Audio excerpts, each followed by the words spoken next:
Gulshan colony, চারু market, পশ্চিম বন্দর থানা এলাকা, রাজ্যের বিভিন্ন প্রান্তে চলা একাধিক খারাপ ঘটনা নিয়ে হালিশহরে সংবাদ মাধ্যমের মুখোমুখি হয়ে রাজ্যের মুখ্যমন্ত্রী মমতা ব্যানার্জিকে গোটা বিষয়টার জন্য দায়ী করলেন ব্যারাকপুর লোকসভা কেন্দ্রের প্রাক্তন সাংসদ তথা বিজেপি নেতা অর্জুন সিং। তিনি বলেন, প্রত্যেকটা ঘটনায় মমতা ব্যানার্জি সরকারের ব্যর্থতা সামনে এসেছে। কলকাতা শহর পুরোটাই গুলশান কলোনি হয়ে গিয়েছে, পুরোটাই পাকিস্তানি রোহিঙ্গাদের হাতে চলে গেছে।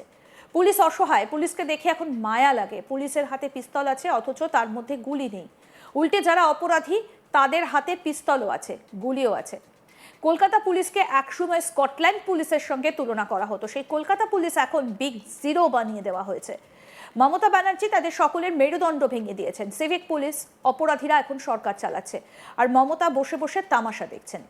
দুর্গাপুজোতে হিজাব পরে পুজোর উদ্বোধন করছে, এটাই মমতার কাজ? মানুষের বিচার করবে। কি বললেন বিজেপি নেতা অর্জুন সিং, শুনবো।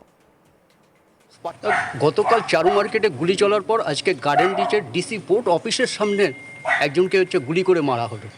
আর্মস পাশে ছিল তার। মমতা ব্যানার্জি সরকার ফেলিওর আছে প্রত্যেকটা ব্যাপার। তার মধ্যে কলকাতা শহর পুরোটাই গুলশান কলোনি হয়ে গেছে, পুরোটাই পাকিস্তানি রোহিঙ্গাদের হাতে চলে গেছে। আর পুলিশ বেচারা অসহায়। পুলিশকে দেখে এখন মায়া লাগে আমাদের। বেচারারা পিস্তল নিয়ে আছে, তাদের মধ্যে গুলি থাকে না। উল্টে যারা অপরাধী আছে তাদের পিস্তলে গুলিও আছে, হাতে বোমও আছে। শুধু মমতা ব্যানার্জি জিন্দাবাদ করছে আর মারছে। পুজোর আগে কলকাতা শহরে এই কাণ্ড। পুজোর কোনো ব্যাপার নেই। সত্যিকারে Scotland police big zero, zero zero zero zero zero. Mamata Banerjee তাদের সবাইকে মেরুদণ্ড ভেঙে দিয়েছে। পুলিশের ভর্তি নেই, সিভিক ভলান্টিয়ার সরকার চালাচ্ছে, ক্রিমিনালরা সরকার চালাচ্ছে। মমতা ব্যানার্জি বসে তামাশা দেখছে। দুর্গাপুজোতে হিজাব পরে উদ্বোধন করতে যাচ্ছেন পিতৃপক্ষের মধ্যে, এইটাই ওনার কাজ। মানুষ বিচার করবে আগামী দিন। গতকাল পূজালী পুরসভার কাউন্সিলর 14 নম্বর ওয়ার্ডের শেখ আমরিউল ইসলাম ধরা পড়ল বিমানবন্দরে 6 রাউন্ড কার্তুজ ম্যাগাজিন সহ। বললাম না, কোনো ব্যাপার নেই। ওদের ডোন্ট কেয়ার। ওরা ভাবছে কি এয়ারপোর্টটাও মমতা ব্যানার্জির হাতে আছে, সেই জন্য গেছে, ধরা পড়েছে। আমাদের প্রতিনিধি দীপক দেবনাথ কি প্রতিবেদন তুলে ধরলেন, দেখবো।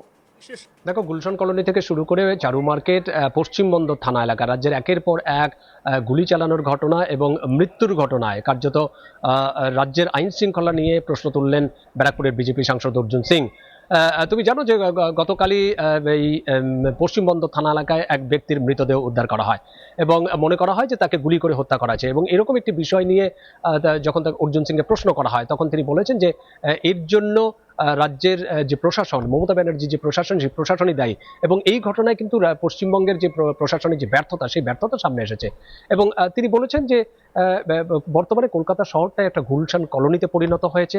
কলকাতা শহরটা পাকিস্তানি এবং রোহিঙ্গাদের হাতে চলে গেছে। তো স্বাভাবিকভাবে এই পরিস্থিতি যে হবে, এটা আর বলার অপেক্ষা রাখে না। এবং তিনি বলেছেন যে কলকাতা পুলিশ যেটা আইন শৃঙ্খলার রক্ষক যারা করে, এবং সেই কলকাতা পুলিশের মেরুদণ্ড ভেঙে দিয়েছে মমতা ব্যানার্জি। এবং তিনি এটিও বলেছেন যে এখন কলকাতা পুলিশকে দেখলে তার মায়া লাগে, কারণ কলকাতা পুলিশের হাতে বন্দুক আছে, অথচ সেই বন্দুকের মধ্যে কোনো গুলি নেই, অথচ অপরাধীদের হাতে বন্দুকও আছে, গুলিও রয়েছে। সুতরাং তাদের এখন মুক্তাঞ্চল হয়ে দাঁড়িয়েছে। এবং সেরকম একটি পরিস্থিতি যে কলকাতা এরকম আইন শৃঙ্খলা পরিস্থিতি হবে, এটাই স্বাভাবিক। এবং তিনি এটিও বলেছেন যে একটা সময় এই কলকাতা পুলিশকে স্কটল্যান্ড ইয়ার্ডের সাথে তুলনা করা হতো, কিন্তু সেই স্কটল্যান্ড মানে কলকাতা পুলিশ এখন বিগ জিরো। তো স্বাভাবিকভাবেই কলকাতা পুলিশ এবং সেই সঙ্গে পশ্চিমবঙ্গের যে মমতা ব্যানার্জির সরকার, গোটাটাকেই কিন্তু প্রবল নিশানা করেছেন এই অর্জুন সিং। এবং গতকাল যখন তিনি হালিশহরে একটি অনুষ্ঠানে উপস্থিত ছিলেন, তখন তাকে প্রশ্ন করা হয় এই সমস্ত বিষয় নিয়ে, রাজ্যের আইন শৃঙ্খলা নিয়ে, তখন কিন্তু কার্যত মমতা ব্যানার্জির সরকারকেই কাঠগড়ায় দাঁড় করিয়েছেন। এবং তিনি এটিও বলেছেন যে এখন অপরাধী এবং সিভিক পুলিশকে দিয়ে প্রশাসন চালাচ্ছে মমতা ব্যানার্জি, এবং মমতা ব্যানার্জি বসে তামাশা দেখছেন এবং একের পর এক দুর্গাপুজো করছেন, সেখানে হিজাব পরে তিনি দুর্গাপুজোর উদ্বোধন করতে যাচ্ছেন। এটাই হচ্ছে মমতা ব্যানার্জির অবস্থা। এবং আগামী নির্বাচনে রাজ্যের মানুষ এর জবাব দেবেন বলেও তিনি আশা প্রকাশ করেছেন। বিভিন্ন ইস্যুতে, একের পর এক বিভিন্ন ইস্যুতে রাজ্যের মুখ্যমন্ত্রী মমতা বন্দ্যোপাধ্যায়কে নিশানায় করছেন বিজেপি নেতা অর্জুন সিং। তিনি বলছেন, গুলশান কলোনি, চারু মার্কেট, পশ্চিম বন্দর থানা এলাকা, রাজ্যের বিভিন্ন প্রান্তে নানা যে খারাপ ঘটনা ঘটছে, সেই বিষয়ে রাজ্যের মুখ্যমন্ত্রী মমতা ব্যানার্জিকে দায়ী করলেন ব্যারাকপুর লোকসভা কেন্দ্রের প্রাক্তন সাংসদ তথা বিজেপি নেতা অর্জুন সিং। আরও আপডেট পেতে দেখতে থাকুন আজ তাক বাংলা, সাবস্ক্রাইব করুন, নোটিফিকেশন পেতে বেল বাটন অপশন প্রেস করুন।